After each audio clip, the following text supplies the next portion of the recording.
Զրուցում են քաղաքագետ Արման Ղուկասյանի հետ։ Նախորդին Լավրովը ժամանեց Հայաստան եւ այսօր նաեւ ինչպես երեք քննարկվում է թե ինչպես դիմավորեցին Լավրովին, թե ով դիմավորեց նրան։ Կխնդրեմ ասեք, թե առհասարակ ինչպես եք գնահատում այն ինչ տեղի ունեցավ եւ պաշտոնական ընդունելության մասին է խոսքը եւ այն ակցիաները, որոնք տեղի ունեցան եւ դա ինչ ազդեցություն է ունենալու հայ-ռուսական հարաբերությունների վրա, որոնք վերջին տարիներին այնքան էլ լավ վիճակում չեն գտնվում։ Առնվազն կարող ենք փաստել, որ չխոչընդոտվեց այն կոռեկտության սահմաններից դուրս ակցիաները կամ պրովոկացիաները, որովհետև մի բան է ժողովրդավարության տեսանկյունից, երբ քաղաքացիները իրավունք ունեն ազատ հավաքների անցկացման, մի բան է, երբ դու կոռեկտության սահմանները անցնում ես, գրեհկության սահմանները անցնում ես, շուտ արյունոտ պաստառները բերում ԱԳՆ-ի մոտ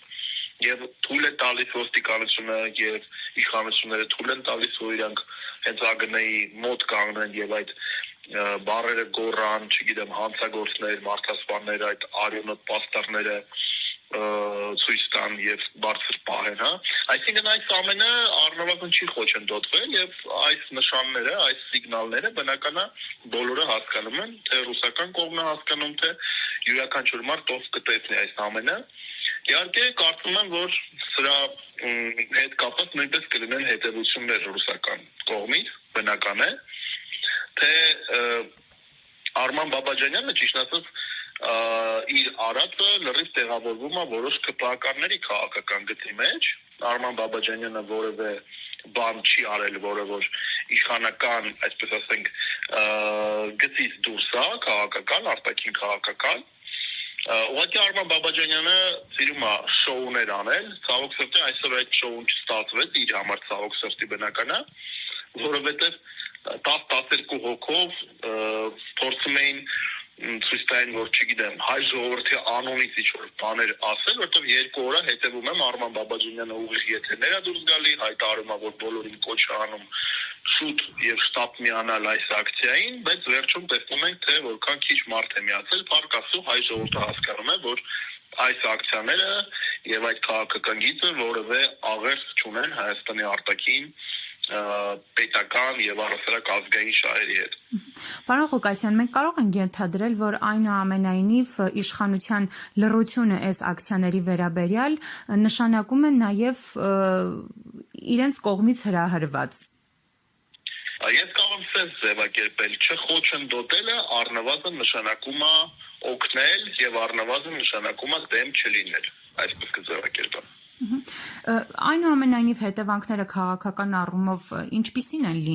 լինելու եւ արդյոք այդ քաղաքական հետևանքները այսօր այս իշխանություններին ձեռնտու կլինեն։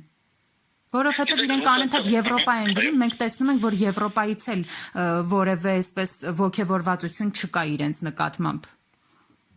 Եվրոպայից առհասարակ ոչինչ չկա, նույնիսկ այն օրենքը, որ ընդունվեց ազգային ժողովում, որ մենք պետք է գնանք դեպի Եվրամիություն, նույնիսկ դրա հետ կապված որևէ արձագանք չկա։ Արման Բաբաջանյանները եւ իր նմանները ուղղակի աշխատում են իրենց սեփական շահերի համար եւ 2026 թվականից առաջ մնացել է 1 տարի, փորձում են քաղաքական աճոկներ, քաղաքական դիվիդենդներ քաղել այս ամենից, չնայած ես վստահ եմ, որ հակառակ էֆեկտ է տալու իրենց համար։ Իսկ Ռուսաստանը գիտեք երկիր է, որը իր արտաքին քաղաքականությունը, հա, պետություն է, որը արտաքին քաղաքականությունը վարում է շատ զգույշ, շատ նուրբ, շատ համբերատար, ես կարծում եմ, որ ինչ անում ենք, մեզ ի վնաս ենք անում, եւ եթե Հայաստանի իշխանությունները չեն խոչընդոտում, թույլ են տալիս, դա ի վնաս է Հայաստանի Հանրապետության առաջի հերթին, մեր իմիջին, մեր կեցվածքին, չէ՞ որ մենակ Ռուսաստանը չի նայում այս ամենին, բոլորն են նայում եւ տեսնում են, օրինակ նույն Իրանի պաշտպանության նախարարը ստացվում է Իրան դիմավորեցին այդ պաստառներով, շփոթելով, կարծում եմ, կամ շատ արագ ուզում էին ավարտեին ակցիան։ Հա, այսինքն այս ամենը աննկատ չի մնում եւ ուղղակի լուրջ չի, անլուրջ է շատ եւ պետության տեսանկյունից շատ սխալ է։ Ժողովրդավարություն, բայց եւ դա անցնում է կոռուպցիան սահմանները եւ դա անցնում է արդեն բոլոր հնարավոր կարմիր գծերը, դա ժողովրդավարություն չի, հա, մարդկանց վիրավորելը, նամանավանդ այն երկրի պաշտոնյային, որին պաշտոնական այցով հրավիրել է հայկական կողմը, հա, այնպես որ ինքը ուղղակի վեր կացել եւ եկել է։ Այսինքն այստեղ շատ լուրջ խորքային հարցեր կան եւ սրանք բոլորը ժեստեր են, որոնք նշաններ են, ցուցիչներ են, որոնք ընկալվում են այս կամ այն կենտրոնների կողմից։ Չեմ կարծում, որ արևմուտքում, նույնիսկ արևմուտքում չեմ կարծում, որ այս ամենին լուրջ կարող են վերաբերվել կամ Արման Բաբաջանյանի 12 հոգանոց այս ակցիային կարող է ինչ-որ լուրջ մոտեցում լինել։ Ավելի շուտ Արման Բաբաջանյանը ապրի շատ եւ իր թիմակիցները ապրեն, որ ցույց տվեցին, որ հայ ժողովուրդը չի աջակցում նման մոտեցում եւ իրենք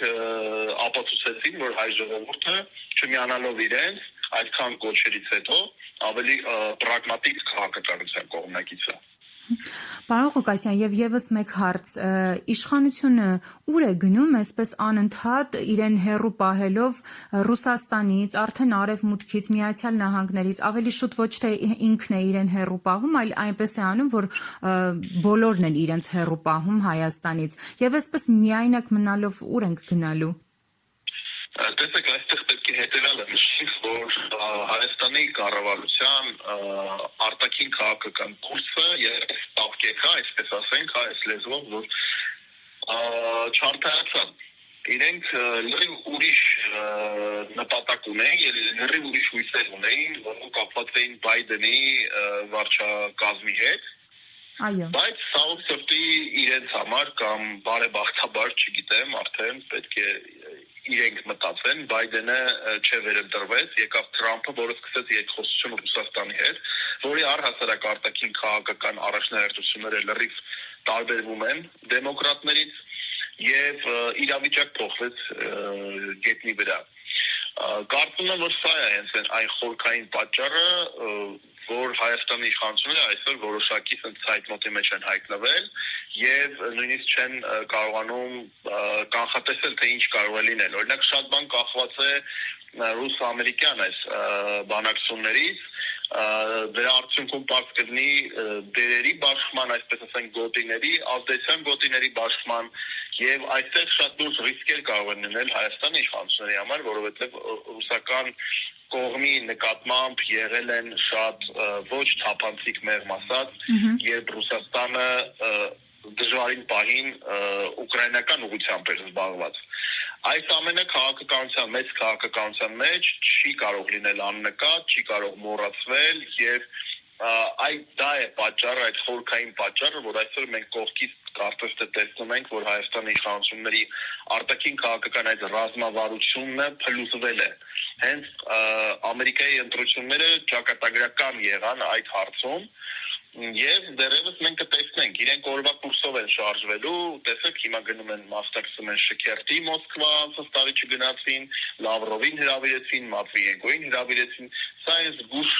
շատ զգույշ քաղաքականությունն են փորձում բանանել, որ եթե հանկարծ վերջնական ռուսների դիրքը ամրապնդվի եւ տարածաշրջանում կտրուկ մեծանա, իրանք փորձեն նորից այդ երկխոսությունը շարունակել, փոխվստահություն ձեռք բերել եւ այլն, հա, որին ես շատ կասկածում եմ, որովհետեւ քաղաքականության մեջ այդպես բարձ չի լինում ամեն ինչ, բայց ամեն դեպքում պետք է հետևենք զարգացումներին, շատ կարեւոր է թե ինչ է սպասում այդ ռուս-ամերիկյան բանակցությունների կոնտեքստում։